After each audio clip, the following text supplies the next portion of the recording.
Yeah, wonderful to be here, and hopefully I'll keep the introduction reasonably short so that there's as much time as possible for comments, debate, discussion, questions, whatever.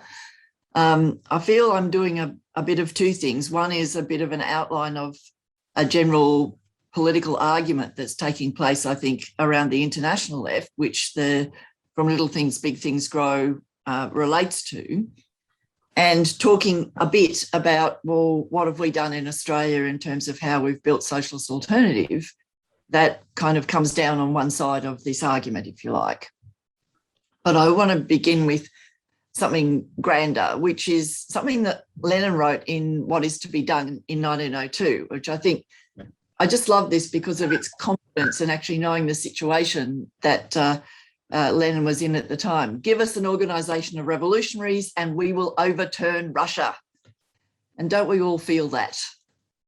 It's great, but it doesn't actually tell you very much about how to get there. So I want to talk a little bit about what I think are the two essential preconditions for building that organisation of revolutionaries and being able to take the kind of steps that Lenin and the Bolsheviks clearly were able to take in 1917. So I think those two essential preconditions are a decisive radicalisation amongst a significant layer of workers that makes them receptive to socialist ideas. Now that is really up to capitalism. It's not up to the conscious actions of revolutionaries to say, let's create a revolutionary crisis. The system does that for us. The second, though, is much more under our control, and that is to have cohered in advance, starting from whatever small beginnings, a propaganda group, if you like, to have prepared in advance a reasonably sizable body by the time this radicalisation takes place, a body of committed revolutionaries that is capable of intervening into those mass struggles to win a significant layer of the working class to socialist politics, to revolutionary politics.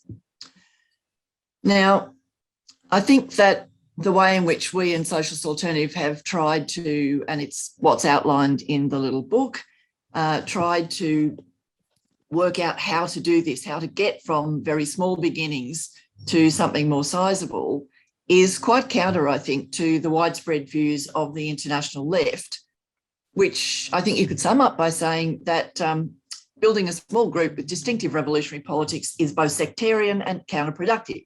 I think that's really much more the dominant idea that we face internationally across the broader left. And in a way, you can appreciate some of where this comes from. The desire, which we all feel as revolutionaries, we're all naturally impatient in lots of ways, desire for a shortcut to break out of the isolation that socialists have faced really since the last great upsurge of radicalisation in the late 60s and early 70s, the period in which I came into revolutionary politics as a high school student, for example. But I think there's another element of it which is much less kind of forgivable, and that is the idea of really giving up on the project, the idea that a revolutionary party cannot be built in the 21st century.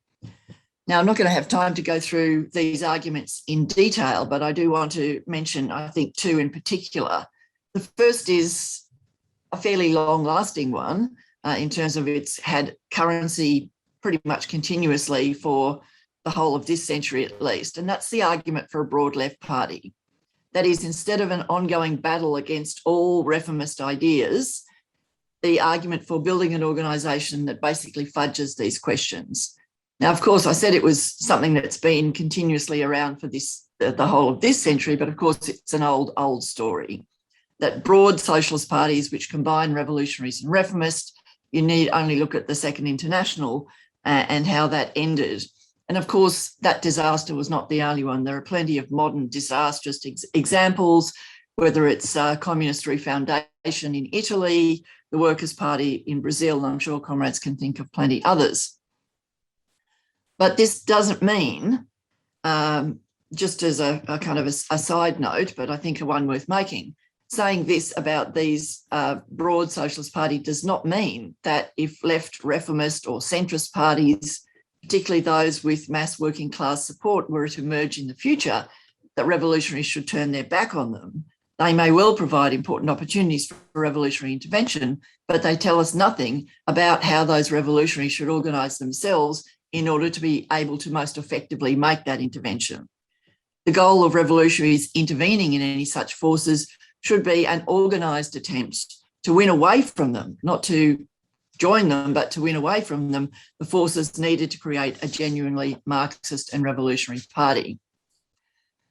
Another common approach counter to that outlined in From Little Things, Big Things Grow is that given by Hal Draper in his pamphlet Towards a New Beginning, On Another Road, the Alternative to the Micro-Sect, in which Draper equates a propaganda group necessarily with a sect form of organising, and he argues instead for a political centre cohered around a paper, often within a broader party. And I think the main point of argument with this is that it effectively downplays the importance of revolutionaries clarifying their ideas and, having done so, of drawing sharp lines of political demarcation, including organisational conclusions from those ideas. So I want to move from this very brief outline of some counter-positions to some of the alternatives in the way that we've tried to organise and to argue for revolutionaries to organise.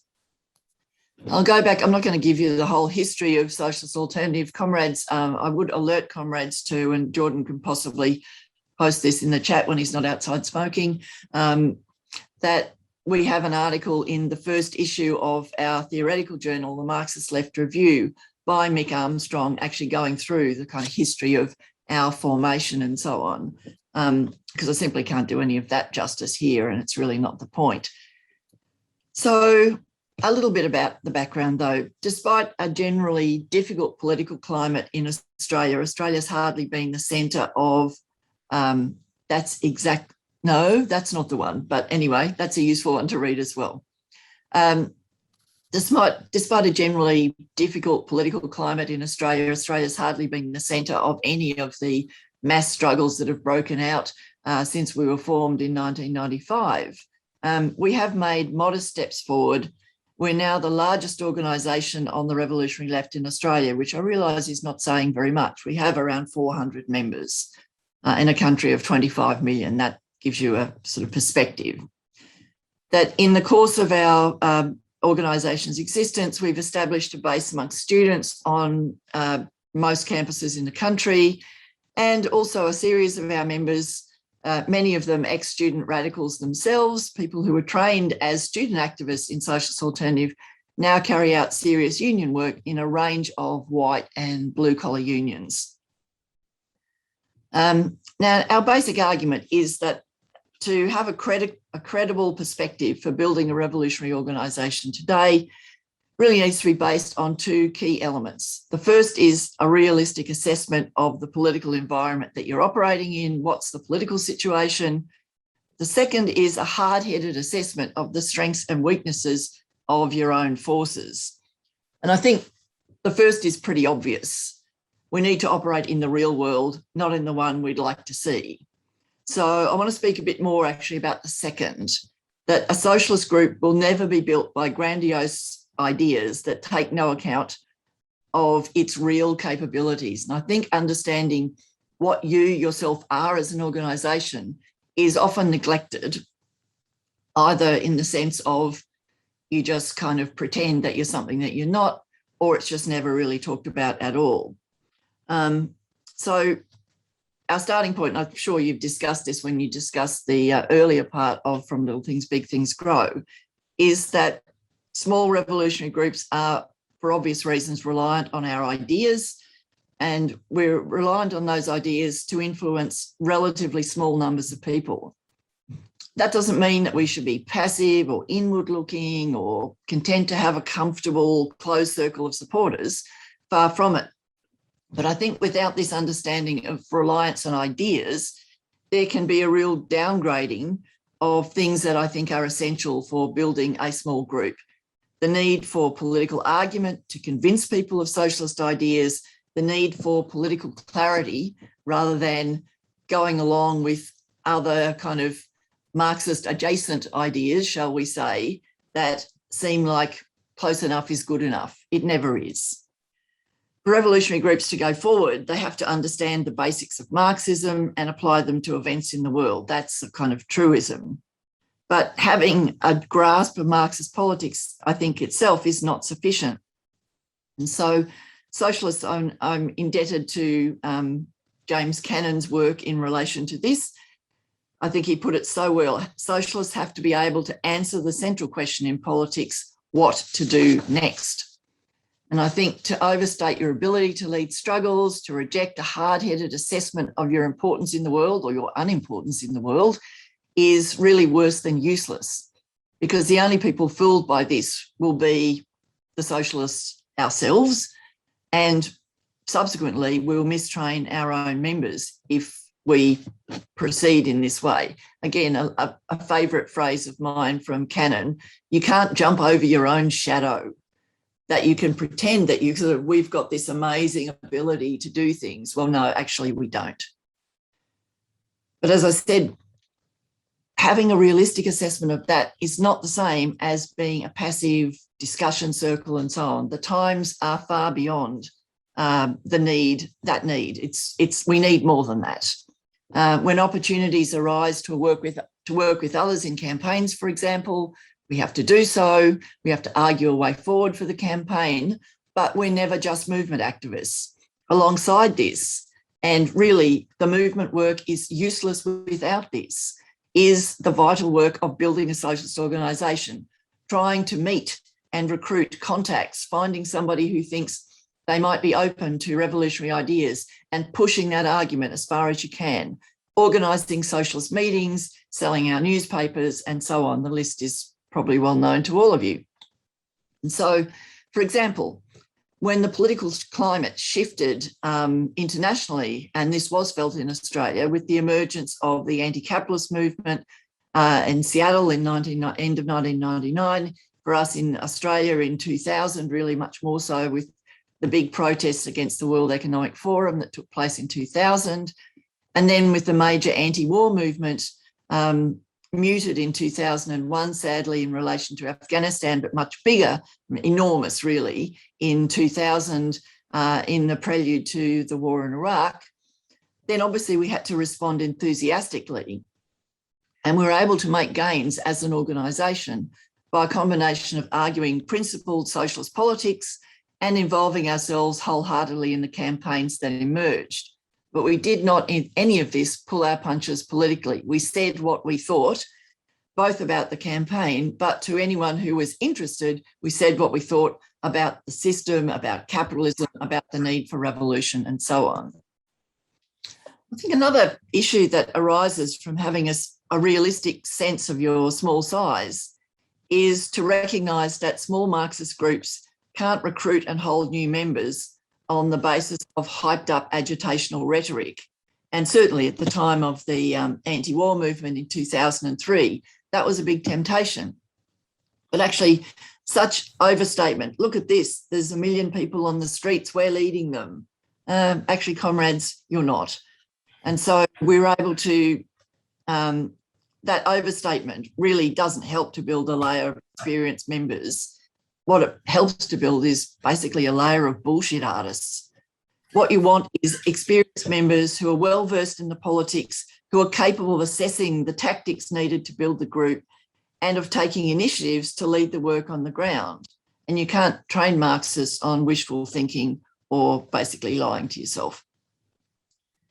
Further than that, if you've recruited people, and that's obviously the aim of all this, is, the task of socialists is to find and build new socialists, that those new recruits, if they're to remain actively involved, if they're to be confident to recruit the next person, they have to be politically convinced through not just a peripheral discussion, but through serious discussion, through political branch meetings, reading groups, debates, arguments, creating a culture of combat, if you like, not in an adversarial way of we're constantly at each other's throats, but political combat, clarification, argument, and so on. There is no substitute for that. And that has to be combined with well thought out interventions into whatever struggles and debates arise beyond your own ranks as well. So And that's been it's not a learning curve, it's something that we're constantly learning and relearning, having to both maintain a regular pattern of activity and political debate and so on, much of it internally generated, but also to take up all the issues of the day and to be alert to intervene whenever a new radicalising opportunity emerges. Alongside this, we have to raise our theoretical level so that we're capable of both responding to political debates and trying to win them.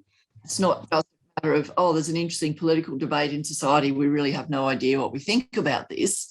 Fighting for a political position in those debates, and also being able to adapt to the ups and downs and quiet patches of political life without becoming demoralised. Actually, a serious engagement with politics, a serious engagement with the history of the revolutionary movement and so on is incredibly important in all of that.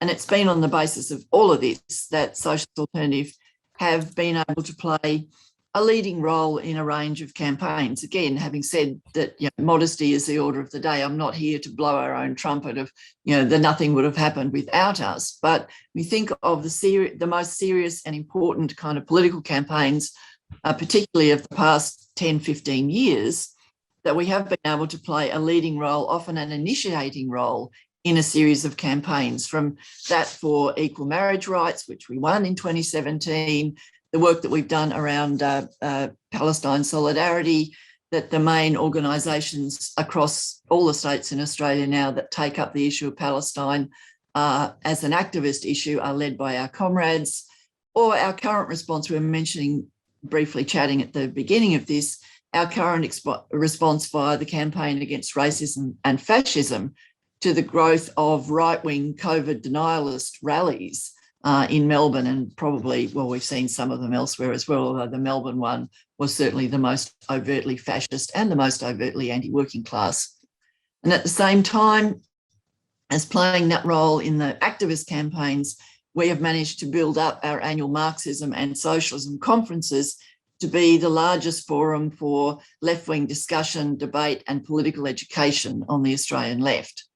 And so I'll try and conclude on this, that this has been, I think, on the basis of a concrete and hard-headed assessment of political realities, no matter how unpalatable those realities have been at times.